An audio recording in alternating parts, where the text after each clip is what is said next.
Hello, good morning student. Today I am going to teach VE value plus. Value plus में हम chapter number है हमारा 10। Chapter का name है conserving natural resources, यानी कि कंजर्विंग का मीनिंग होता है संरक्षण, नेचुरल का मीनिंग होता है प्राकृतिक, रिसोर्स का मीनिंग होता है संसाधन या स्रोत। प्राकृतिक संसाधनों के स्रोत। सबसे पहले conservation is a state of harmony between man and land. संरक्षण पुरुषों और भूमि के बीच सामंजस्य की स्थिति है, दोनों के बीच मिलजुल है। संरक्षण और पुरुषों मतलब मानवीय, हम उसका ध्यान रखेंगे, उसको बचाएंगे संरक्षण को, हमारे प्राकृतिक रिसोर्सेस को, तभी तो वो हमारा ध्यान रखेंगे ना। इसलिए उन दोनों के बीच सामंजस्य की स्थिति है, उन दोनों के बीच समानता है। ये किसने कहा है? एल्डो लियोपोल्ड ने। Let us read the story of a disciple who realized his mistakes and understood the importance of conserving natural resources. चलो हम ऐसे शिष्य की कहानी स्टोरी पढ़ते हैं जिसको अपनी गलती का एहसास हुआ और प्राकृतिक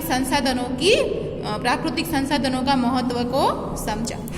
तो सबसे पहले है, स्टोरी का नेम है वाटर इज प्रेसियस। प्रेसियस का मीनिंग होता है कीमती, पानी बहुत कीमती है ना हमारे लिए। शुरुआत करते हैं। अ लॉन्ग टाइम एगो, बहुत टाइम पहले, there lived a teacher called Shifu in monastery in China. बहुत टाइम पहले एक टीचर थे शिफू नाम के, वो चाइना के मोनास्टरी सिटी में रहते थे। He was a wise and knowledgeable teacher। वो कैसे थे? वो बहुत ही समझदार और प्रकृति को समझने वाले ऐसे इंसान थे। उन्होंने बहुत अच्छी तरह से प्रकृति को समझा था। He was known to have understood nature and its surroundings very well। उन्होंने प्रकृति को बहुत अच्छी तरह से, नेचर को बहुत अच्छी तरह से उन्होंने समझा था, अच्छी तरह से समझते थे सबका महत्व, कि हमारे लिए ये जो नेचुरल रिसोर्सेस है उसका कैसा महत्व है, वो सब उन्होंने पहले से ही बहुत अच्छी तरह से समझा था, क्योंकि वो बहुत ही वाइज थे, समझदार थे। His disciples used to call him master Shifu. उसके जो शिष्य थे उसे हमेशा मास्टर शिफू कह के बुलाते थे। One day master Shifu went out to take a bath. एक दिन क्या हुआ, वो नहाने के लिए निकले master Shifu. As there were no tap, उस टाइम नल बिल्कुल नहीं थे। He was bathing out in an open area. कहाँ पे नहाना पड़ता था?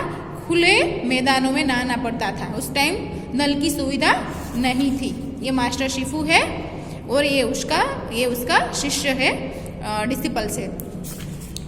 उसके बाद he called out one of his disciples and से, उन्होंने जब नहा रहे थे तब उन्होंने उसके डिसिपल्स मतलब शिष्य को बुलाया और कहा, pour some cold water into my tub. थोड़ा मुझे गर्म पानी मिलेगा, मेरे टब में डाल दो ना। The water in the tub is too hot. नहीं, उसने कहा कि मुझे थोड़ा ठंडा पानी चाहिए, मेरे टब में डालो, क्योंकि मेरे टब का पानी बहुत गर्म है, हॉट है। The disciple quickly fetch. वो जो शिष्य था वो झड़प से पानी की बाल्टी ले आया। Bucket of cold water and began to pour into the tub. वो फटाफट से जाके बाल्टी में, बकेट का मीनिंग होता है बाल्टी, फेच का मीनिंग होता है लाना। क्विकली जाके वो ले आया फटाफट से, और उसने जो गर्म पानी का शिफू का टब था उसमें डाल दिया और डालने लगा। Please do not pour any more cold water. बस अब नहीं चाहिए, इतना ही चाहिए, अब रुक जाओ, ऐसा उसने शिफू ने उसके शिष्य को कहा। थैंक यू, आभार। Said master Shifu. Master Shifu ने कहा, बस मुझे इतना ही चाहिए, अब मत डालो जो यहाँ पे वो डाल रहा है। फिर क्या हुआ? The disciples throw the remaining cold water on the ground. उसने क्या किया कि बाल्टी का जो बचा हुआ पानी था वो उसने जमीन पर ऐसे ही फेंक दिया।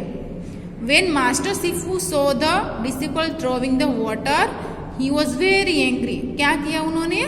मास्टर शिफू ने उसके शिष्य को उस पर चिल्लाए, उसको देखा कि वो पानी है वो ऐसे ही फेंक रहा है, जमीन पर उसने फेंक दिया, तो वो देखकर वो बहुत ही चिल्लाए उसके शिष्य पर। मास्टर शिफू देखो यहाँ पे चिल्ला रहे हैं वो, और वो यहाँ पे वो पानी है वो बर्बाद कर रहा है, नीचे उसने फेंक दिया है, और ये उसका टब है वो यहाँ पे नहा रहे हैं। What are you doing? तुम क्या कर रहे हो? He shouted angrily at his disciple.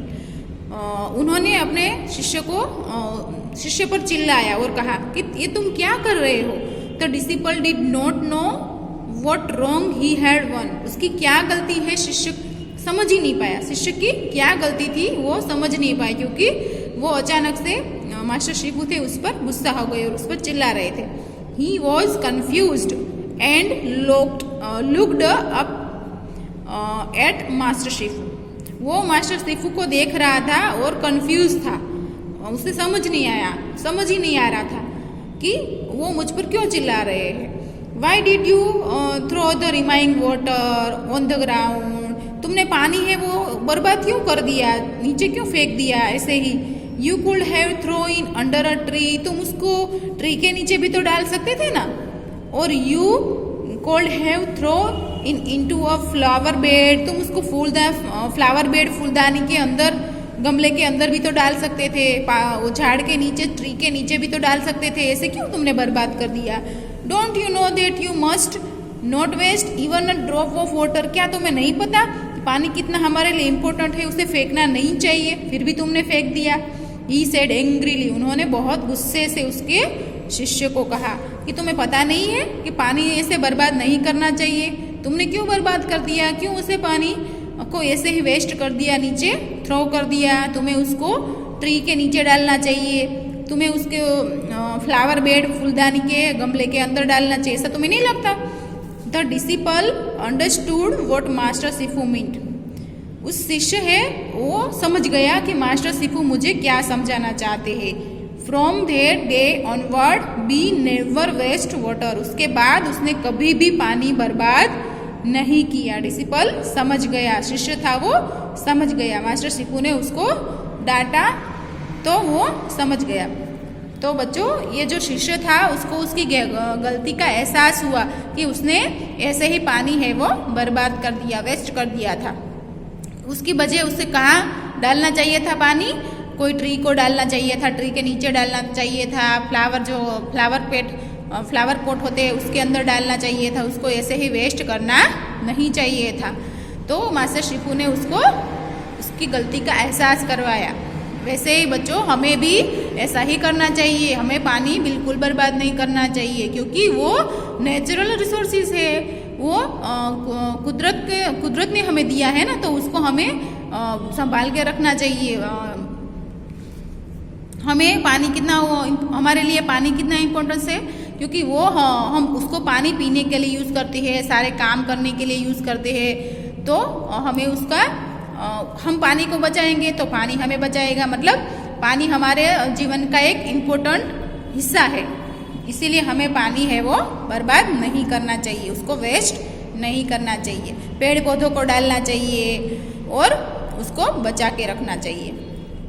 तो बच्चों ये बहुत ही इंटरेस्टिंग स्टोरी थी, आपको ये अच्छे से रीड करनी है और लर्न भी करनी है। उसके जो हार्ड वर्ड्स है वो हम कर लेते हैं। सबसे पहले है फेच, बाउट का मीनिंग होता है खरीदना या लाना। नेक्स्ट है कंफ्यूज, अनक्लियर, मतलब अस्पष्ट, समझ में नहीं आना। तो ये जो हार्ड वर्ड्स है वो आपको अपनी नोटबुक में लिखने हैं, और ये जो पूरी स्टोरी मैंने आपको एक्सप्लेन की वो आपको अच्छे से रीड करनी है, जो हार्ड वर्ड लगे वहाँ पे अंडरलाइन करनी है और फिर वो भी आपको लर्न करना है अच्छे से।